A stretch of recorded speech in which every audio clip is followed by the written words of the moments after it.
Clinton's personal email account. Nicole, this is just brutal on all fronts. On all fronts. He even said that using Gmail would have been more secure than what she was using.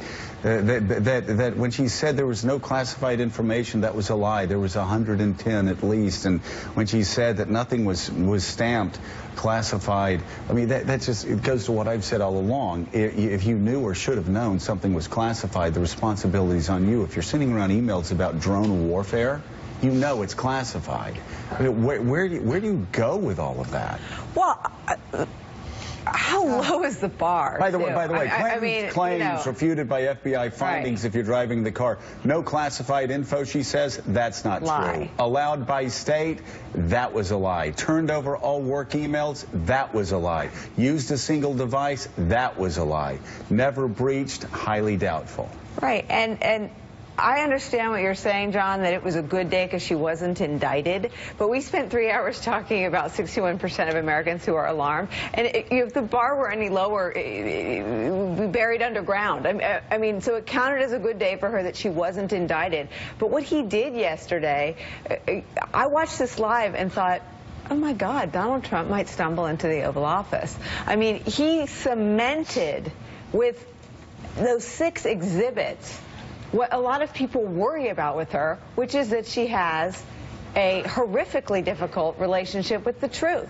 That the Clintons don't just think they're above the law, they function in government as though they are above the law. And by the way, they time and time again are proven to be above the law. You lie under oath before a federal grand jury, and you're fine. Now, you get disbarred.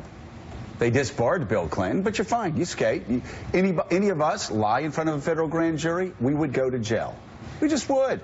If any of us mishandled classified information that way, it would not be followed by a, but we're not going to file charges. We would go to jail. There's a naval reservist last year who just got some information, which we'll tell you about, just put some classified information on a private laptop, took it home to his apartment, had no intent to distribute, arrested, so work on it. Listen, I left a safe open once, and you had to go, you know, if that was a serious violation in the White House, and you had to be retrained on security protocols. I mean, this is handled inside the White House, and I would have assumed inside the State Department, with such seriousness. So the fact that she did all those things and then lied about it, you know, the old sort of political adage, it's the cover-up, not the original act, that gets you in trouble. Steve, you have something? All right, can we leave? Some more news. No, I think there's a couple things to be said. First, I think to John's point, yeah, certainly from the standpoint of at least the legal disposition, that's good news for the Clintons. Number two, nobody, I don't think, would say, including Secretary Clinton, would say that she's proud of this or that she would do this the same way. That really doesn't matter. Why did she lie the way she did at the UN? Okay, but let's go back to the UN thing, because I think you have taken, in some cases, things that you can say she lied. But she lied. Well, you can say she lied. I did. She lied. But, for example, when she said... Donald Trump lies. We say it when he lies. But, for example... Why don't you say it? It'll make you feel better. I can't say anything. But, for example... Did she lie? Did she lie? She said stuff that she later, before this, said she had misspoken. For example, she said at the March 15th, 2015 press conference, there was no classified information. Later, she didn't send anything that was marked classified. Now that's not the standard. What? I mean, she knew. I'm not saying the standard. We're talking about whether she lied or not. Okay, so let's good try. One final thing. One last thing. Yeah. One last thing. You have to decide whether you're going to question the integrity of James Comey, who until now has had an unimpeachable reputation for integrity on many fronts. I don't question and where he said very definitively that there was no basis to prosecute her and that no responsible prosecutor would have prosecuted her. But that's not the only thing he said. That's not the only thing he said, but Joe just said that anybody else would have gone to jail, and James Comey is saying... Anybody else would have gone to jail. Well, that's not what James Comey said. Well, let me just say, I don't question James Comey's integrity. I question his courage. He lacked the courage. You question the courage of a guy who rushed to John Ashcroft's bedside to put off the chief of staff to the president of the United States? Yes, I do. Yes, I do. Well, because the FBI last year under James Comey convicted a man who did far, far less. Okay. gentlemen, let's look at this from a different perspective. And I wonder how he's feeling this morning. Go ahead. There is a big picture that is troubling as well. I think equally as disturbing, because after that litany of violations that he outlined, some might say that you would think he would recommend charges. Nope, that didn't happen, and it seems to cap this investigation, which many feel has the appearances of impropriety from the start. Let's go back to President Obama. President Obama, the President of the United States, speaking out on the case. Who runs the Justice Department. Which is still active. But not the FBI. In April. Comey has a 10-year term. In April, take a look. Hillary Clinton was an outstanding Secretary of State. She would never intentionally put America in any kind of jeopardy.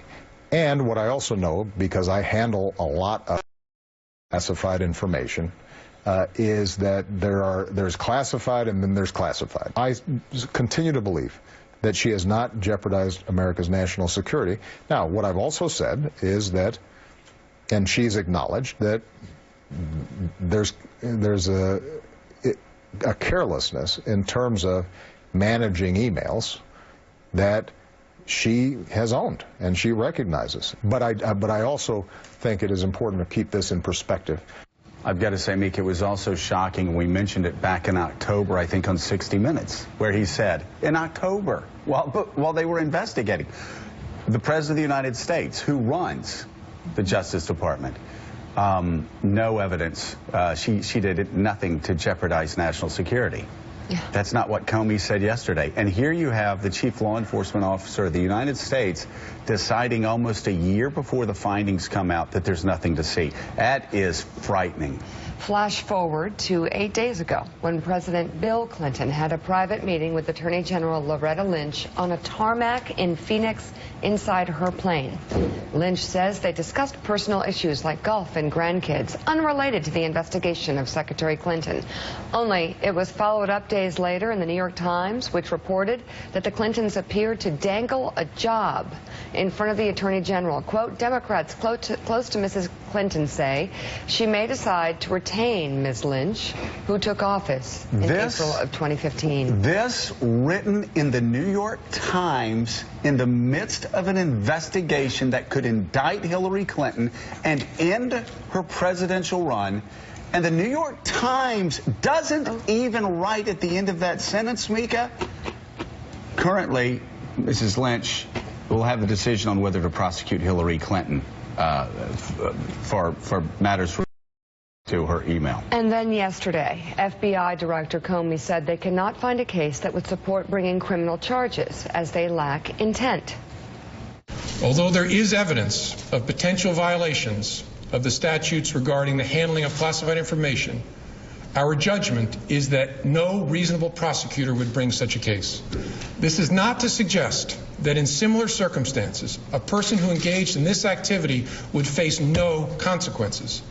To the contrary, those individuals are often subject to security or administrative sanctions, but that's not what we're deciding now. Why not? But if intent is the big issue. But if intent is the issue, because he said there was no intent, so they couldn't charge her. Then what about the case of Brian Nishimura? Less than 1 year ago, a former Naval Reserve commander pled guilty to the unauthorized removal and retention of classified materials. Nearly 9 years ago, while stationed in Afghanistan, Brian Nishimura had access to classified briefings and records that could only be retained and viewed on authorized government computers. Nishimura caused the materials to be downloaded and stored on his personal, unclassified devices and carried those devices off base and ultimately back to the U.S. once his deployment ended. Once back home, Nishimura copied those materials onto at least one unauthorized and unclassified system. Nishimura admitted he handled classified materials inappropriately and that he destroyed some at home. An FBI search of his home recovered numerous classified materials. The investigation, however, did not reveal evidence that Nishimura intended to distribute classified information to unauthorized personnel. It said they did not find intent. He was ultimately sentenced to 2 years probation, a $7,000 $500 fine, and was ordered to surrender security clearance and to never again